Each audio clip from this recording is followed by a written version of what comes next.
Hey guys, welcome back to my channel. और आज की वीडियो में हम बात करेंगे यूपी पंचायत सहायक में जो 58,189 पदों में भर्तियां निकली थी। डेटा एंट्री ऑपरेटर के पदों पर जो भर्तियां निकली थी उसी के बारे में आज हम डिस्कस करने वाले हैं और जानने वाले हैं ये पूरा मामला क्या है।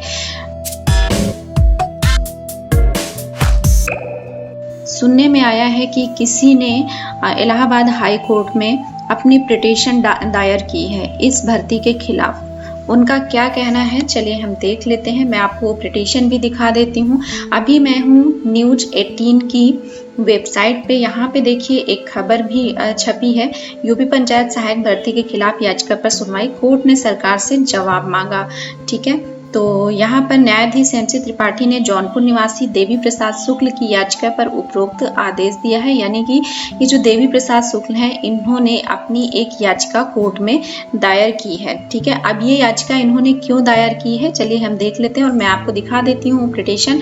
ये देखिए उन्होंने यहाँ पे सारा कुछ लिखा हुआ है, कोर्ट केस भी लिखा हुआ है, केस नंबर।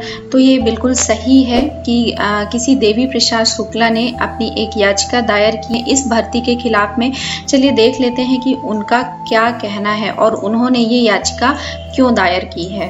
तो दोस्तों, जैसा कि आप सबको पता है कि 25 जुलाई को यूपी सरकार ने एक आदेश जारी किया था जिसमें कि 58,000 के लगभग पंचायत सहायक सह डेटा एंट्री ऑपरेटर के पद पर भर्ती निकाली थी।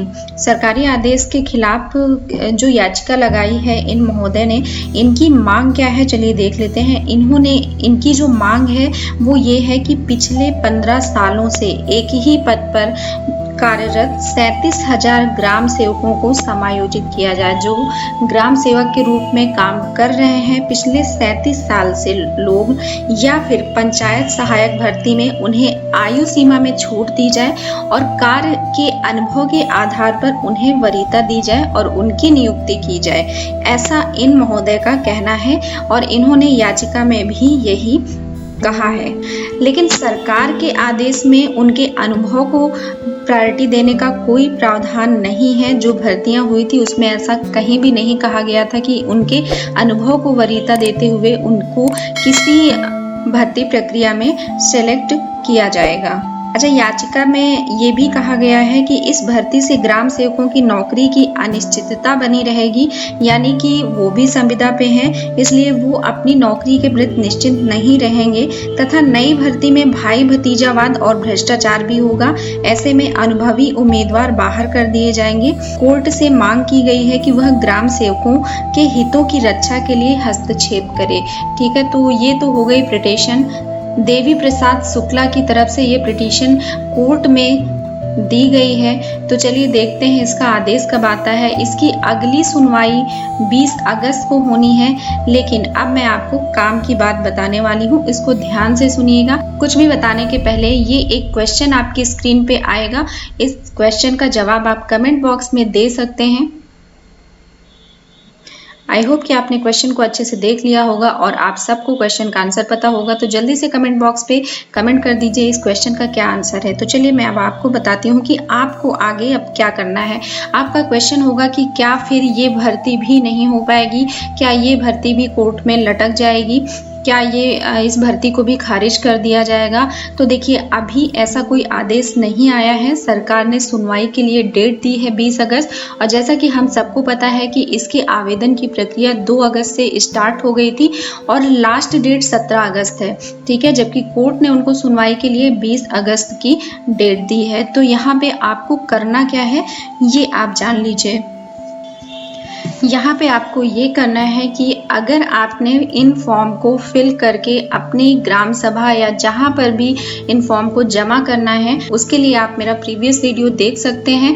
आई बटन पे आपको लिंक मिल जाएगा और डिस्क्रिप्शन पे भी लिंक दे दिया गया है। तो वहाँ से आप ग्राम सेवक तो वहाँ से आप इस भर्ती के लिए आवेदन कैसे करना है, अगर आपने अभी तक नहीं किया है तो देख सकते हैं जा करके।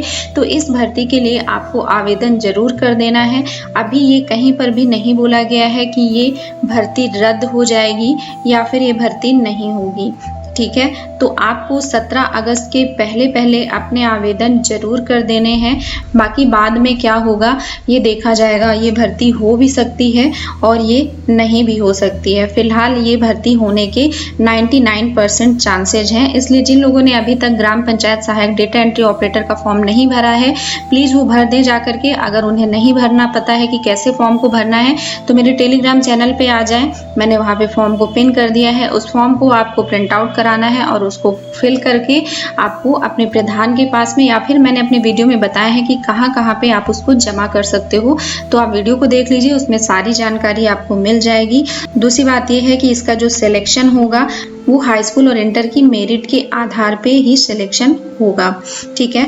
भले ही बहुत से ऐसे लोग होंगे जिन्होंने बीए किया होगा, एमए किया होगा या बीएससी की होगी या फिर और कुछ किया होगा, उन लोगों ने भी इस फॉर्म को भरा होगा, लेकिन वो अपने कितने भी सर्टिफिकेट्स लगा दें, चयन प्रक्रिया केवल 10th और इंटर की मेरिट के आधार पर ही होगी। तो जाइए आप जल्दी से अपने फॉर्म को फिल करिए। अगर ये वीडियो आपके लिए हेल्पफुल रहा है, आपको मदद मिली है, तो प्लीज़ लाइक करके जरूर जाएं और सब्सक्राइब कर दीजिए। Thank you so much for watching my video. Thank you.